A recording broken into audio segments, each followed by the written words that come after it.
함께 신앙 고백하시겠습니다. 나는 전능하신 아버지 하나님 천지의 창조주를 믿습니다. 나는 그의 유일하신 아들 우리 주 예수 그리스도를 믿습니다. 그는 성령으로 잉태되어 동정녀 마리아에게서 나시고 본디오 빌라도에게 고난을 받아 십자가에 못 박혀 죽으시고 장사된 지 사흘 만에 죽은 자 가운데서 다시 살아나셨으며 하늘에 오르시어 전능하신 아버지 하나님 우편에 앉아 계시다가 거기로부터 살아있는 자와 죽은 자를 심판하러 오십니다. 나는 성령을 믿으며 거룩한 공교회와 성도의 교제와 죄를 용서받는 것과 몸의 부활과 영생을 믿습니다. 아멘. 찬송가 359장 함께 찬양하시겠습니다.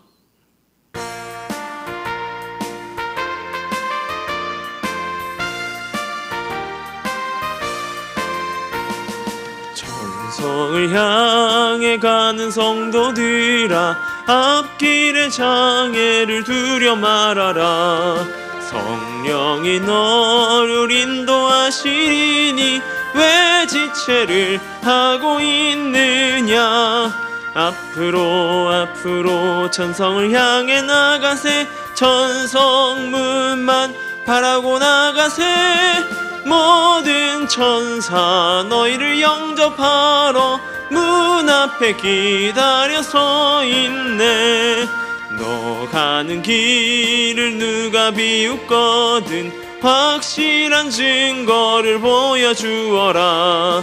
성령이 친히 감화하여 주사 그들도 참 길을 찾으리. 앞으로 천성을 향해 나가세. 천성문만 바라고 나가세. 모든 천사 너희를 영접하러 문 앞에 기다려 서 있네. 너 가는 길을 고두 가기 전에 내 손에 든 검을 꽂지 말아라. 저 마귀 흉계 모두 깨뜨리고 끝까지 잘 싸워 이겨라. 앞으로 천성을 향해 나가세. 천성문만 바라고 나가세. 모든 천사 너희를 영접하러 문 앞에 기다려 서 있네. 아멘.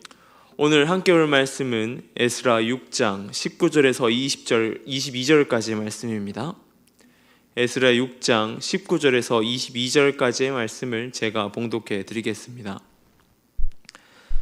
사로잡혔던 자의 자손이 첫째 달 14일에 유월절을 지키되 제사장들과 레위 사람들이 일제히 몸을 정결하게 하여 다 정결하매 사로잡혔던 자들이 모든 자손과 자기 형제의 제사장들과 자기를 위하여 유월절 양을 잡으니 사로잡혔다가 돌아온 이스라엘 자손과 자기 땅에 사는 이방 사람의 더러운 것으로부터 스스로 구별한 모든 이스라엘 사람에게 속하여 이스라엘 하나님 여호와를 찾는 자들이 다 먹고 즐거움으로 이래 동안 무교절을 지켰으니 이는 여호와께서 그들을 즐겁게 하시고 또 아수르 왕의 마음을 그들에게로 돌려 이스라엘 하나님이신 하나님의 성전을 건축하는 손을 힘있게 하도록 하셨음이었더라.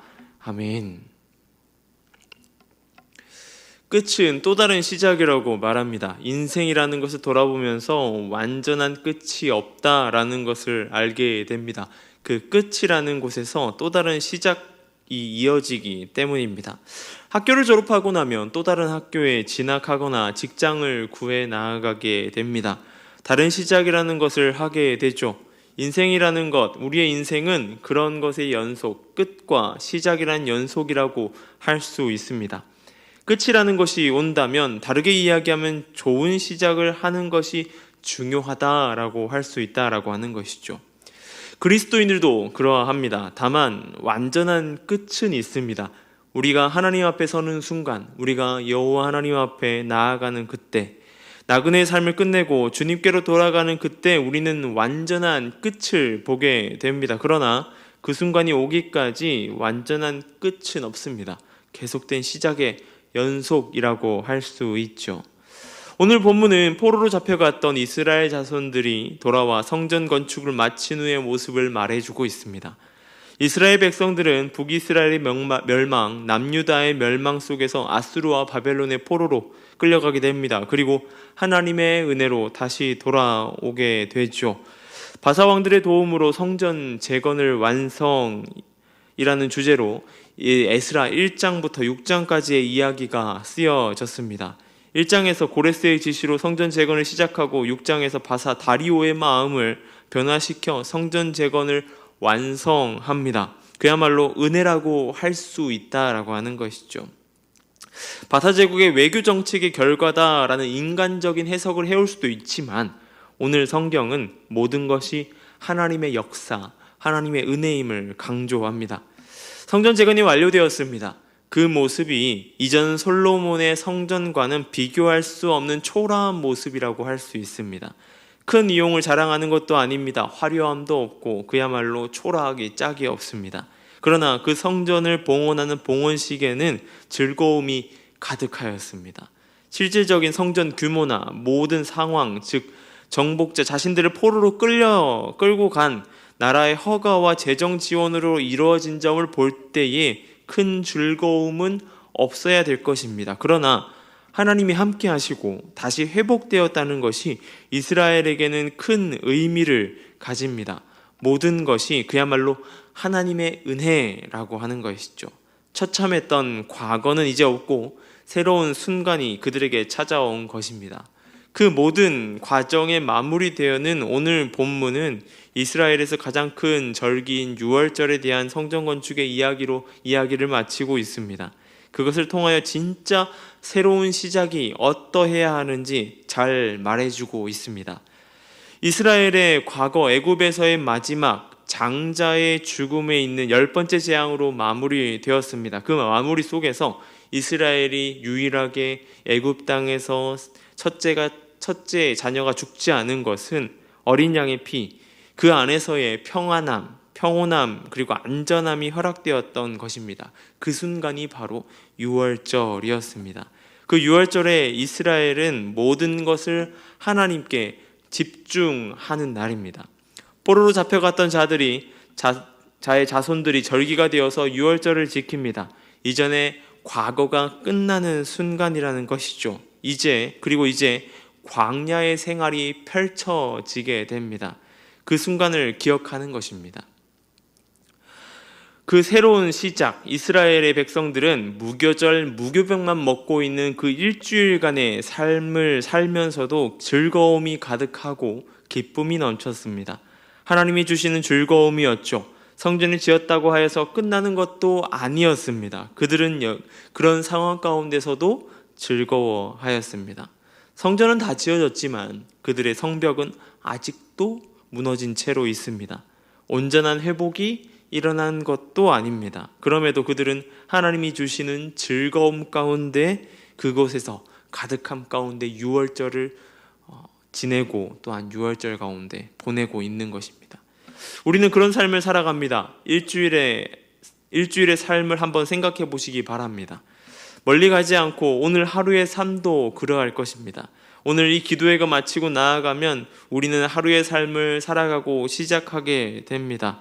그 삶에서 우리는 세상의 힘듦을 경험하고 지치고 혼란스러운 가운데에 살아가게 되는 것이죠. 그러다 다시 교회로 하나님의 품으로 돌아오게 됩니다.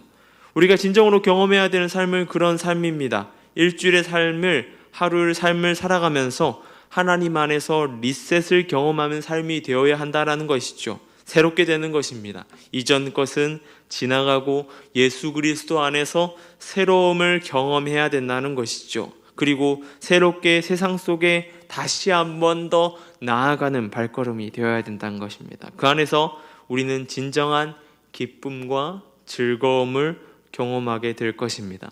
여러분은 기쁨, 즐거움을 경험하며 나아가는 삶을 살고 계십니까? 오늘도 하나님 안에서의 진정한 기쁨을 가지고 하루의 삶을 살아내는 저와 여러분 되길 소망합니다. 기도하겠습니다. 사랑해 주님 감사합니다. 에스라의 이 성전 건축의 역사의 마지막을 보며 우리의 삶을 돌아보게 됩니다. 주님, 이전 것은 지나가고 새롭게 되는 그 순간, 이 유월절을 맞이하며 즐거워하는 이스라엘 백성들의 모습처럼 우리의 모습이 주 안에서 이전 것은 가고 새롭게 되는 그 역사 가운데 즐거움이 있게 해주시고 기쁨이 가득하게 하여 주시옵소서. 그 기쁨 가운데 하나님의 은혜로 나아갈 수 있도록 도와주시고 온전히 주님이 주시는 그 평안함 가운데 누리며 살아갈 수 있도록 주님 함께하여 주시옵소서.